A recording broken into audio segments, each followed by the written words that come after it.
Hey, Dominga. Hey. Thank you so much for joining me today. Yeah. How are you doing? I'm doing great in the mornings, grateful for my health, yet ambivalent for the state of the world. Yes, I can understand that. And we'll get to that a little bit later. You're from Santiago. I was born in Santiago, raised in Lima, then studied a bit in Argentina, but I've been touring very extensively for the last 20 years. So the minute I was born really, like after 4 years, I realized like this sense of being from the other side. You know, in Peru, I was called a Chilean. In Chile, I was called a Peruvian, and so on. So I don't really see the differences within each city. More like I found the similitudes or the home within them, and specifically New York and Berlin. Regardless them being like super on the dark side of stuff in most political aspects, they also have this like sort of, I like to call them interdimensional sort of platforms where magnetically people with like-minded people flow into. So among all the chaos is the most like sort of fluid and welcoming for people within our species. I want to ask you, you said that one of your main goals in recent years has been to not be framed as an artist from Chile. Oh, yeah. You have wanted to infiltrate culture without having a country or a name attached to your identity or your music. Why is that? Well, it's funny because it sounds like I don't want to like be what I am, but it's actually, in order to be what I am, I first have to be not like labeled as that and be seen as everyone else. So it's a real struggle, you know, like I've seen many musicians that are like way more like important or relevant historically, culturally from all over the world. But in the first world, their albums are always in the category of world music, where they should be next to Bach or next to Sepultura or next to, you know, hip hop artists or whatever their genre is. So yeah, I would have hated to be like curated because they need to, you know, third world wash their curatorships. Right, like ghettoized. So that's why we did like this super ambiguous sort of situation. Yet energetically, spiritually, and culturally, our rhythms are always, you know, palpitations of our land. It's an undeniable thing. But yeah, and it wasn't really like, that was really like a very early mindset of me coming into the world, not trying to be like, you know, culturally objectified by curators or press. And it was really like a thing. Like first interviews, they were like a super tokenized sort of item. They were like, okay, so the Amazonas, like how do I'm like it's really like things that we respect a lot and cultures that we like sort of protect, you know, especially being white and being an artist from that land. You know, I'm not about to start being like the flag, you know, of something, but I certainly come from there. And my way of like opening grounds is not by putting myself first as the carrier of such thing, but yeah, I kind of look like a point of a spear. Yeah. That's interesting. And I totally understand that. If I'm not mistaken, and this is only if you want to talk about it, but you started your transition about 8 years ago. Is there anything you want to share about that process and maybe how it's shaped your artistry? Oh, I love this question. It's all a matter of perspective, right? Yes. So transition, you know, like in the I Ching, you know, the book of changes, yes. Like it really points out that everything is constantly changing. Like you have to be really square. Like I'm talking French, you know, like when they cut the bushes in triangles, kind of square, to like actually think nature is like sort of still, right? And even stillness is the practice of, you know, like perception of movement. So I do believe my transition started, if you can say that, like the minute my like mitosis, you know, in the fecundated egg of my mom, like split it, you know, and it's been really going on since. But I guess in the more human level, what we should be addressing is like kind of publicly or something. I mean, I have an auntie that called me Dominga when I was like 5. And I've been pretty much the same girl ever since. But we just didn't have the words, or the lingua. So I was briefly, as soon as the clothes came out or the words, I was like, yeah, that fits me or whatever. Till I just got back into the good old trance, Like I started with the trance and I'm trance now.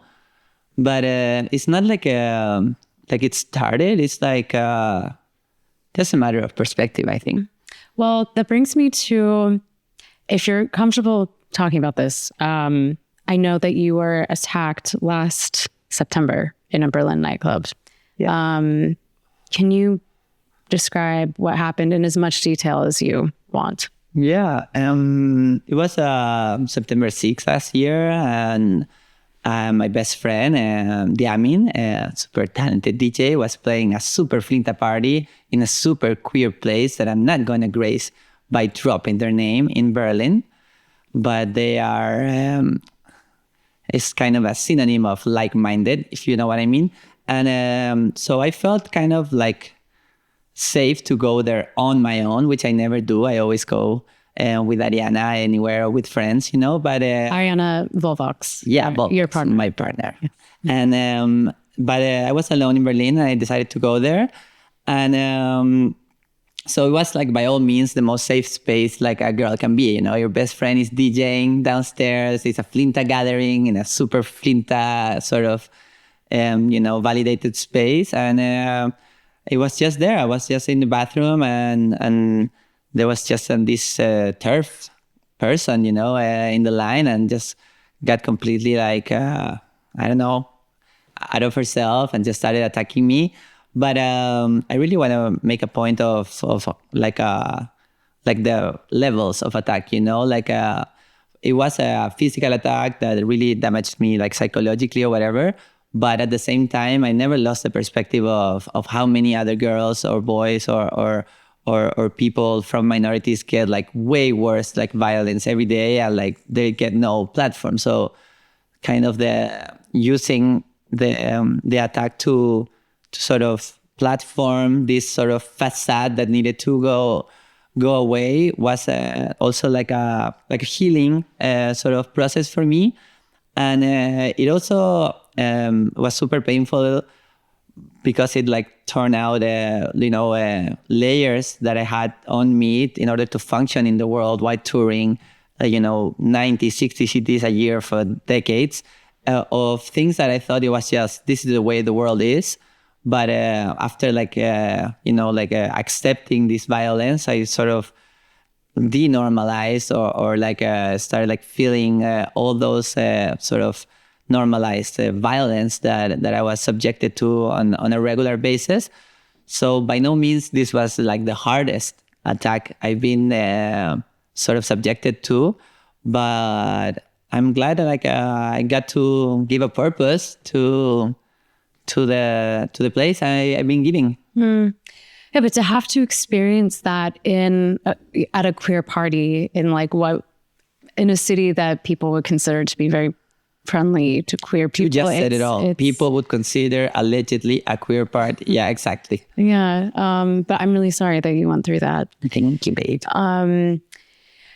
This has stayed with me. One of the first things that you said when we met was that the taxi driver had left you a couple of blocks from the venue and you had to walk by yourself, and you were quite frustrated that the promoters hadn't really arranged safe transportation, and that this has been an ongoing issue for you and like multiple times in your touring career. And it's something I admittedly, I think about to a certain extent as like a small woman, but like I have never had to think about it to the extent that you have had to. And I mean, what are some of the ways that you feel that there could be more attention paid to making sure that trans artists are safe, even just in... Yeah, it's funny because it was sort of a territorial, cultural, sort of demanding game with the whole entertainment industry around the world to just demand for, rooms and transportation and backstage stuff. When I was like younger, it was just a game, I was like, let's ask for a bottle of whiskey. Let's ask them for 2 or something like, just how much can we demand in order to sort of like a cultural sort of like validation. But as I got like further into my career, I just like, we started making more like practical, just getting Gatorades and whatever we're actually doing, not wasting, food or stuff. But the minute I like dropped all the game and just started, to ask for like, not like new stuff, but like things that were granted for like either female or male artists, it was mostly like a difference from like where you came from. Like I played a lot of big festivals and I got to share like backstages with like full-on legends like from Africa or the Sahara or like Bolivians or like super like I once shared a backstage with Caetano Veloso, and Os Mutantes. And we didn't have like the biggest backstage and they were headlining those festivals. So I started figuring like, what is this about? Like they're like the head of the cartel, but they don't have like the biggest room. So there was like a sort of political game going on there.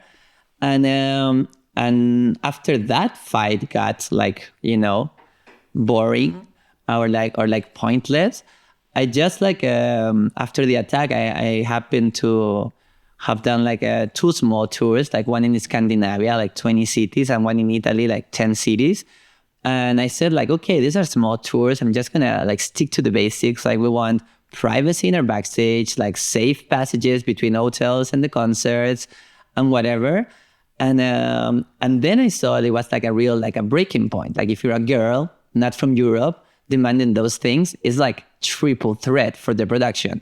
But if you're like an Italian singer or an American singer of any gender, like it's a given, I don't know if it's the lasting relationships with the production agencies or the booking agencies, but it turned out to be a big reveal for us because we were like asking less than in my, crazy adolescent years, but somehow it was like harder to achieve. And going back to like the friends sort of situation, I was really I am not inclined to like do touring as much as I've been doing the last 15 years because many reasons. I wanted to focus on the electronic thing and also healing and also resting a bit from that a bit. And so these last tours, I really worked with Ricky, my agent from Sun Booking, to just cut through the chase and tell everyone like, yeah, we just need like hopefully like a FLINTA liaison artist that stays with the band and like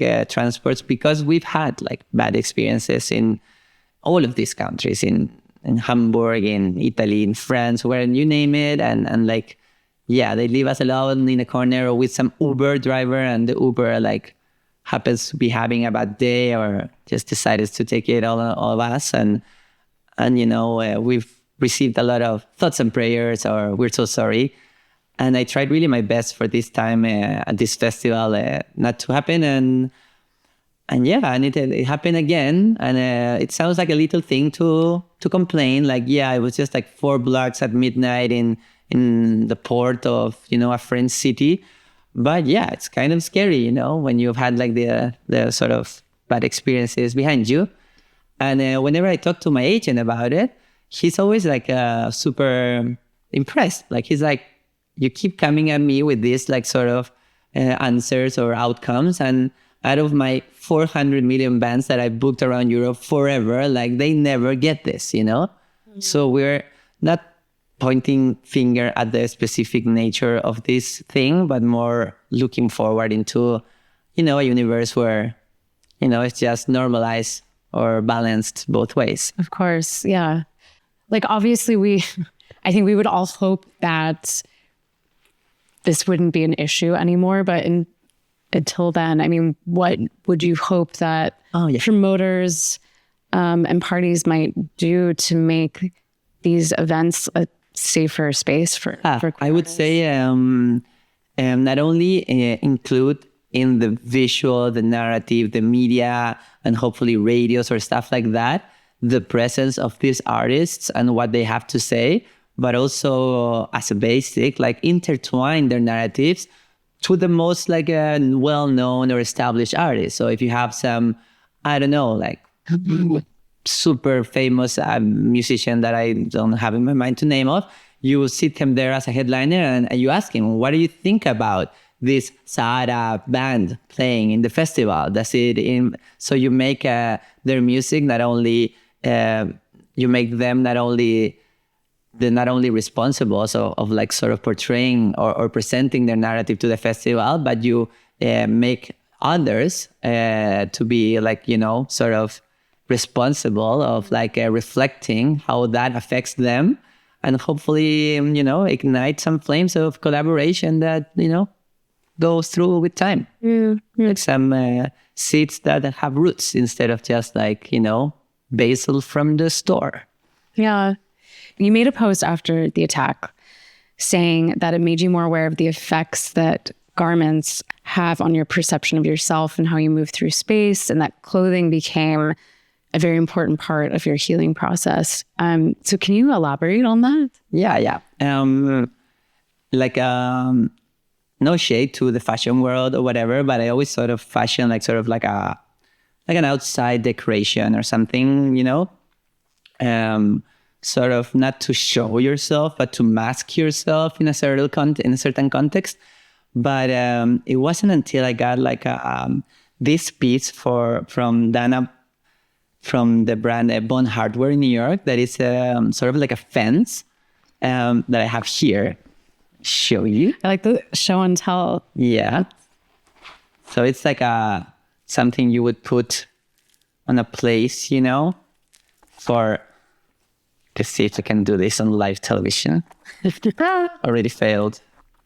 So she gave me this for some photo shoots of Pride, and this is like her sort of piece from the brand that she always wears. And it wasn't until after the attack that I sort of felt like the protective sort of, you know, force that it had when I wore them. And it was because I was like so shredded of sort of my own, you know, masks or garments or armors because of the attack, that sort of like a sleeping blanket for a baby I found in this like sleeping blanket for like BDSM sort of vibes, a super like healing place that I sometimes wore like underneath a sweater or like on top, but it really, not that it is a fence, but made me feel like super contained. Yeah. Though fashionable. Shout out to Bond Hardware. Thank you. You made a post talking about what Pride is. Yeah. So the Pride thing, I had to get educated by my peers in New York City, specifically like Black trans queer people, because the Pride started in America, like in the 1960s, led by Black trans queer and indigenous people to fight against like police brutality and segregation. So like the first time I heard Pride, because I'm not from those times, was something corporate with flags and whatever that didn't really align to any of the, you know, the people outside of American Imaginarium. But it's important to sort of point out what it really is, and if you are proud of being queer, whether gay or lesbian or trans, you should most definitely voice out proudly that these were the origins, and it's the freedom within this speech that will free us all. And I'm not only talking about you know, freedoms of expressing yourself in the dance floor, but the literal people that are being genocided today in wars, or the people that are being taken away from their houses, or anyone next to you that has not the rights that you currently have. In a world like today, I would say rights are out and we can only wish for lefts. No, I'm really happy that you said that. I think there aren't that many people who are vocal right now. Well, that's not a problem with me since I'm very little. I'm pretty much vocal against it. Yeah. you are starting a party with your partner, Ariana, who I think we're going to get in the shots.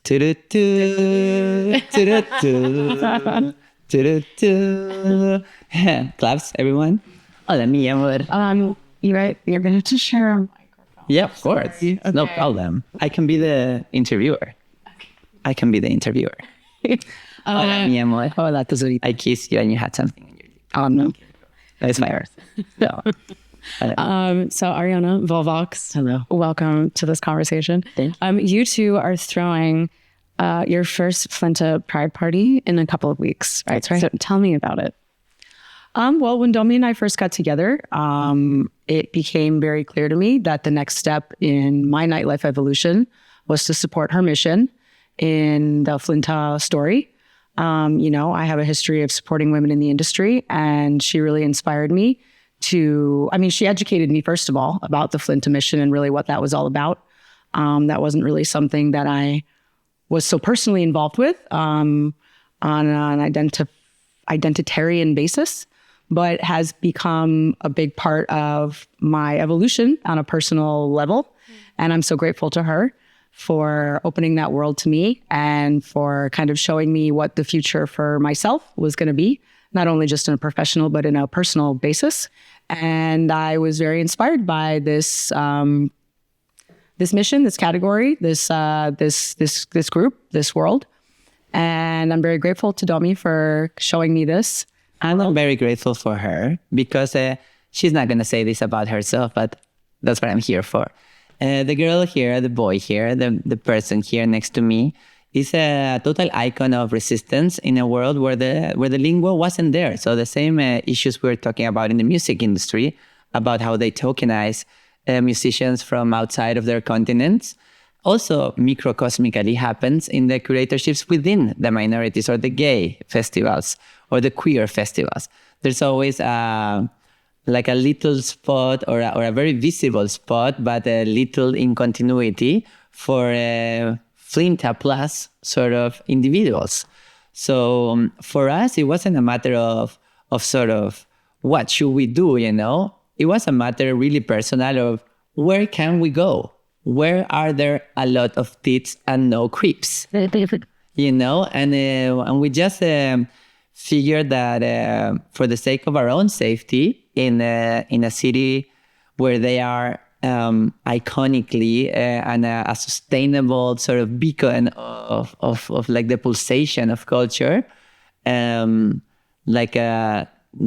we should have a place for us and for people like us to thrive, And so with that, we decided that the next step had to be a FLINTA party in New York. And I think that this was something that, I had these first experiences that were new to me at the Slit party at Berghain and other experiences here in Berlin. I went to the Slit party. That were incredible and like really eye-opening to me. That party should be called Slut. And yeah. And, like what I saw there and what I experienced there really opened my eyes to the fact that, as a techno anthropologist, as a techno philosopher, I realized that, I saw for the first time with the more specific group selection, new categories naturally emerged. And, I started to see differentiation within this group, within the people that were involved that I hadn't experienced before. And I really started to see a new world. And that for me was, I have like goosebumps right now just talking about it because it's so rare to really see something new for me. And it really changed my vision of what was possible. And so from that point, I was, converted and I realized that this was something that we needed to bring to New York. And, we started talking about it. And of course, it's not to say that we like invented women's spaces or trans spaces or a combination of those things. It's very important to say that. In New York. Yeah. But, to call it FLINTA, to speak loudly about it and to present it in a way that was in our vision, sexy, beautiful, was something that was not currently being presented. And so we just decided to speak loudly about it. And in doing so, I started to get feedbacks from other people in the New York City scene that were like, oh my God, we've been talking about this for so long. This space is so needed. And thank you so much. Exchange. Yeah. And thank you so much for being the ones to do it, because, you really have to be like a fucking hard ass bitch to do this in New York and to stand up in front of everyone and to be like, this is what we're doing. And so I'm just grateful that I can use the power that I have in that community to send that energy towards this community. And, we've only done a few events in New York so far.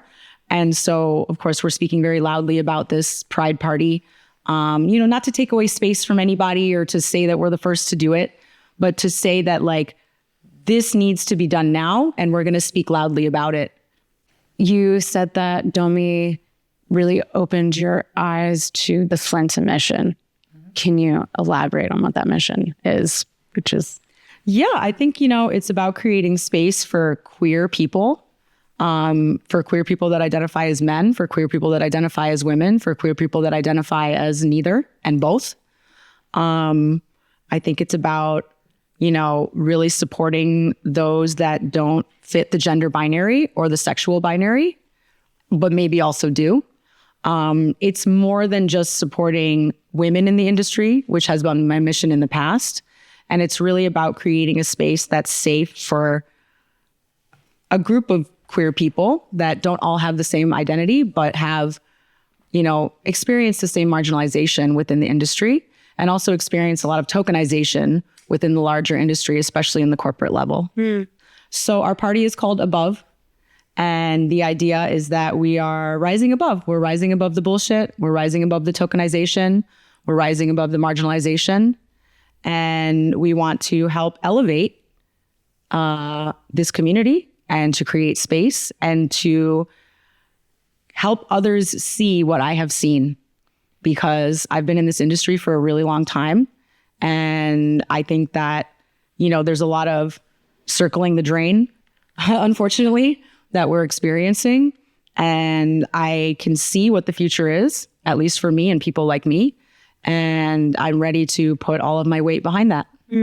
Also, if I can nerd it out a bit, ABOV also, it's kind of distinct to the concept of like under over, like as above, below.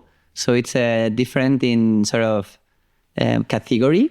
ABOV has the sort of aspects Ari was pointing out of how it sort of takes up to the surface, but it has the particularity that it goes throughout. As above, below, like above and below are categories of like a throughoutness of the levels. So it's kind of sort of appealing to what's inside of every one of us.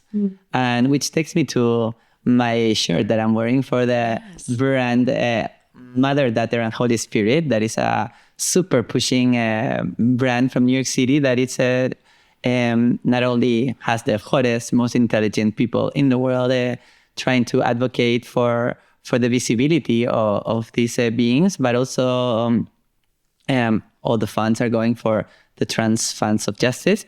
But the shirt I'm wearing now is from Chase Arangio, the current like point of the spear lawyer, sort of visibilizing and fighting and letting everyone know what we should, where should we stand. And it says something like, our hotness is a threat to your certainty. And it might sort of show at first hand that it's ours against yours, which is kind of the idea. I had a friend saying, at first I thought it said, your hotness is a threat to your certainty. But I guess it pretends to give a little taste of exclusion to whoever is not trans, but also in the above throughoutness way, intends to sort of appeal to that hotness within each of us that has to do with take off the mask and how authenticity vibrates in a more empathic way. I love it. And did you already mention that all the proceeds from this grant you did? Okay, sorry. Tell us Tell us where this party is going to be. So the party is going to be at a club called Hollow, which is in Ridgewood. Hollow is a 2-room club. To give a little background, it was always my dream to have a 2-room party. The truth is, I really have, for years and years, I've been speaking about my dream to have a goth room at a techno party. This speaks very deeply to my history of the scene and where I started. I'm an industrial kid at heart. And I started out as a goth industrial DJ back in 2008 in Boston. And, I think some of my earliest experiences in nightlife have to do with alternative cultures in nightlife. I started out there and kind of like followed the party into techno eventually, because that's just where like it was happening. But, also in New York, early on, like weird parties and things like that were such a place where I felt at home.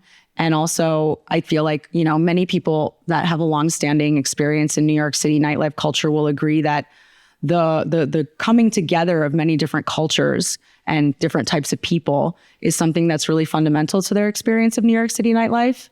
And so from a musical perspective and from a socio-cultural perspective, beyond the FLINTA experience, I wanted to wrap in sort of the idea of like reintroducing different cultures from New York City nightlife into a new space in order to reinvigorate the nightlife space and to reinvigorate the techno space, which, is beautiful and interesting and unique, but also, could always use a little bit of zhuzhing. And so truth was, from a very selfish perspective, I wanted a goth room at my party for me to enjoy. And I got to do it. And I'm so grateful. We have fantastic... So selfish. So selfish. It's totally for me. And I was so lucky that my first 2 choices for residents enthusiastically agreed. And so, besides me and Dominga, who are the residents of ABOV, we work with the Sissies and Mercy and also with Joanna Constantine, who are both icons in their own right. And we are so grateful for their presence and for their talent and for their uniqueness in supporting our mission. And, that room is sort of evolving into its own sort of intimacy area, something that we're also sort of reimagining because, in my experiences with, let's say, dark rooms for FLINTA spaces, I think we've come to learn that, the sort of like in your face experience of the traditional dark room that has been typically oriented towards like the male desire has not really appealed to the FLINTA audience. And so it's become necessary to sort of reimagine and reintroduce what we're calling an intimacy area into something that's more gentle, more sexy, more flexible, more mysterious. And so... But also like safe. Yeah, and also safe. It's like a dishy thing, And so, having that sort of music in that area, I think really lends itself to that idea. And we're very excited to see how things go at our Pride Party. Excited, yeah. And also, it gives us a chance. It gave us a chance. Holo, shout out to them, Stacy particularly, to give us a space that is like a super top line and sound wise. Like wooden, acoustically shaped, super top of the line. It's all a Danley system. Walls treated, floors treated, ceilings treated. Everything is like those nerd words.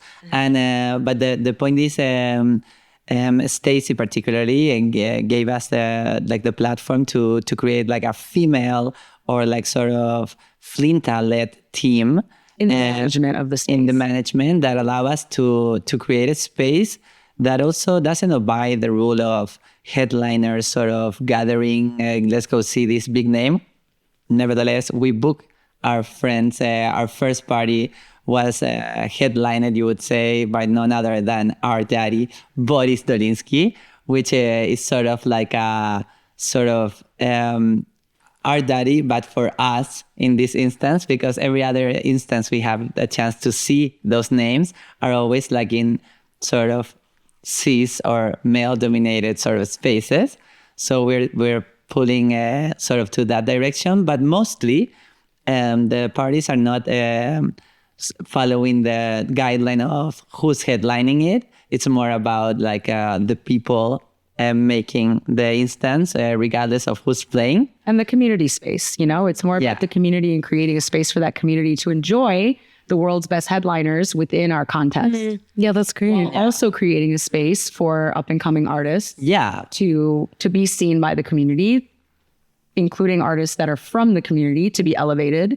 You know, I've also have a long history of breaking artists in New York and elevating new artists. And I'm really proud of that. And that's something that I'm going to continue to be doing through this space. And it gives the same artists, I'm talking about, like, I don't know, we booked locals like Ian, or we're booking Rose Quartz, or Introducing Alana. There are like super serious musicians that, because of the way the industry is built, they don't have like the spaces. I'm not saying we're one of those platform spaces yet, but within our range, we are trying to open spaces for them.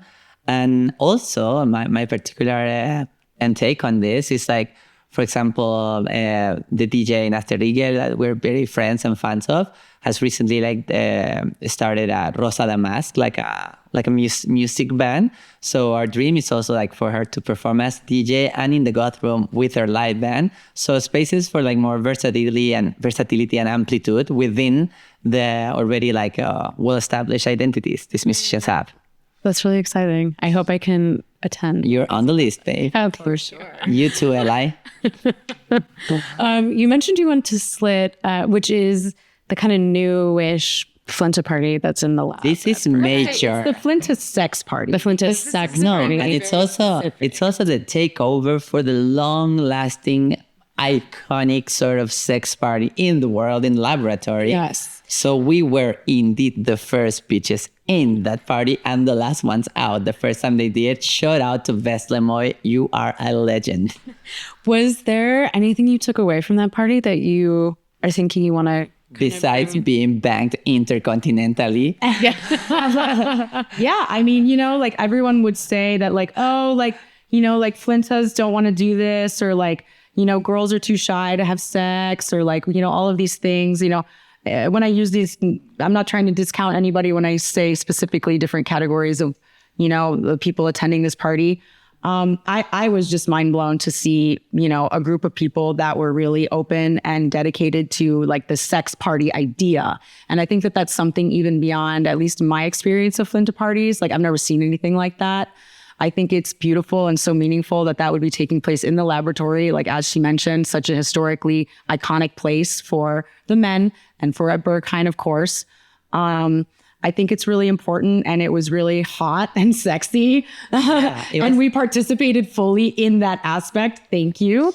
But, you know, like, I mean, like what I saw there was just mind blowing, and it was just really inspiring. It was giving after sex glow, like pheromonic overdose. Yeah. And, you know, I just really never seen that anywhere before in a space that was safe and going on. And so, you know, like I was really inspired by that and turned on. And, you know, like I hope that we can like also like create spaces where people feel safe to be engaging like that. And that would expand. You know, the idea is to expand what is normal for these sort of parties. And like, I hope that in the future, like it becomes mundane that this is what's happening at these parties. It's not for us to own. It's just for us to expand and support. And I'm so happy to see now how that's, I already see people, you know, in New York, picking up like the FLINTA name and using it to identify their own events, and it just becoming something that is on people's lips. I've seen other events in New York that have recently happened that, you know, had their own FLINTA dark rooms, and it sounds like they were all quite like successful. And so to that degree, important to mention, that's already successful. Important to mention that these sort of initiatives that are including the lingua in their spaces are continuations of like parties or spaces that existed in the 80s, you know, when lesbians were helping the AIDS crisis in New York, you know.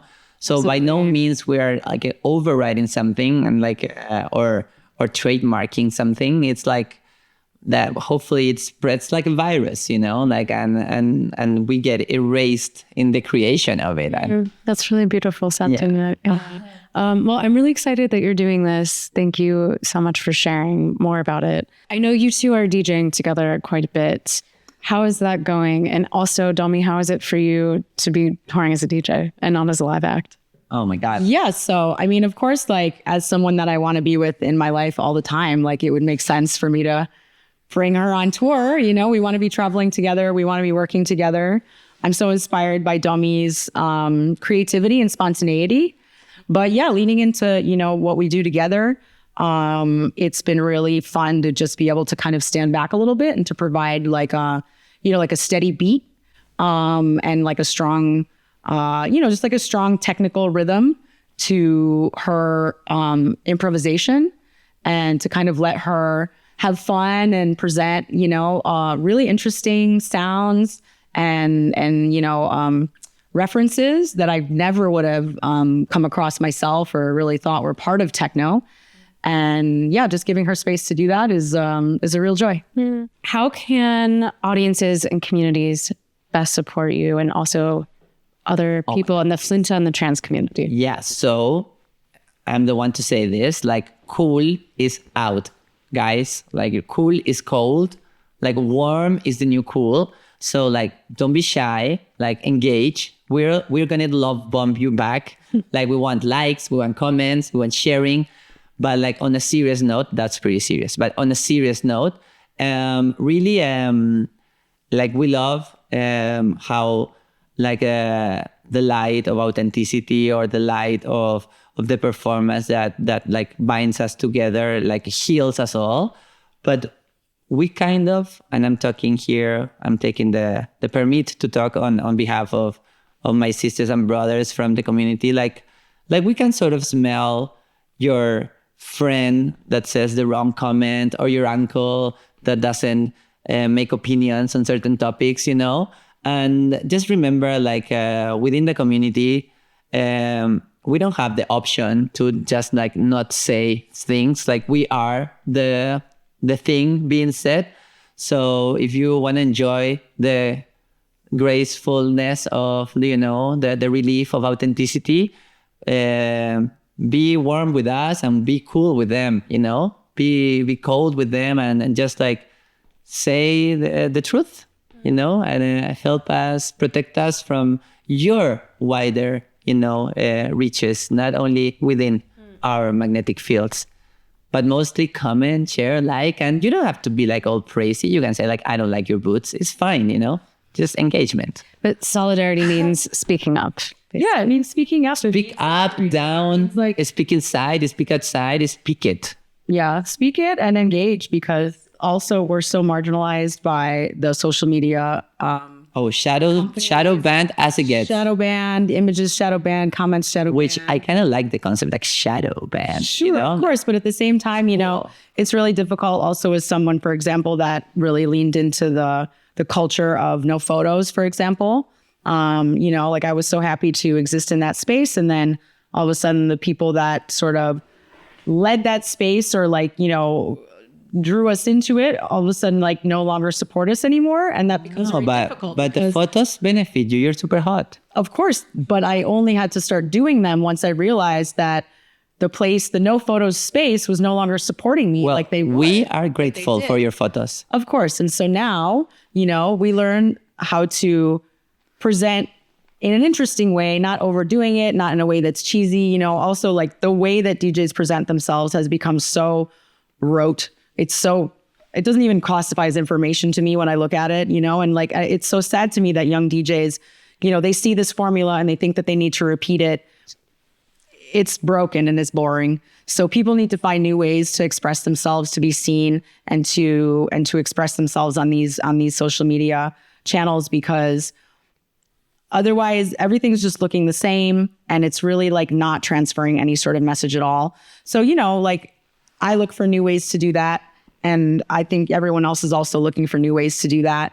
And in the meantime, like, let's just support each other, you know, like warmly, visibly, and with care and intention.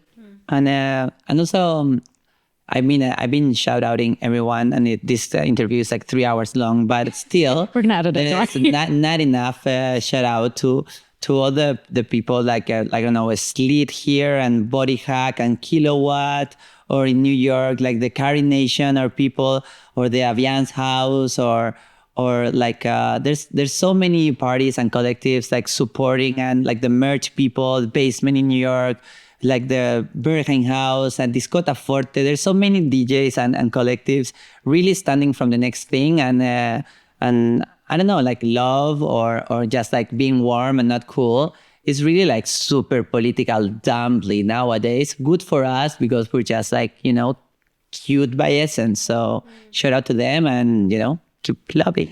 Yeah, but it's like this politics, but like a culture of mutual support is so nice and refreshing in a time when it feels like everyone's so... Especially when it's fake like us, right? What keeps you hopeful, inspired, looking forward to the future? Oh, for me personally, it's going to be very selfish. It's the side of my mom. Wait, the what? The side. When she looks at me and I'm like, Mom, I did whatever. And she's like, cool. Like if that's some point, like everything else is going fine. That's really sweet. How about you? My parents both passed away in the last 2 years, but I was very grateful to be able to show them the full arc of my success. Before And failures. and failures, but mostly success. They were able to see me go all the way. They saw me close Berghain 3 times. I was able to share with them, the full level of getting to where I wanted to be, and that was very affirming for me. Beyond that, this one, like to see her shine and glow, and to work with her and to platform her and to elevate together, really like fills my heart with joy. Actually, I'm gonna cry. Let's cry. Okay, now we're going to devote this last 3 minutes into a crying session. Was there anything you want to talk about that I haven't asked? No, not at all. Only that we're grateful for your insight. I got to say, like super top of the line after 20 years of attempted interviews. This seems like effortless and on point. So thank you. Thank you so much. Have That to means a put lot. this on the interview. Come on. Okay, thank you. Thank you so much for joining me. Cool. Thank you.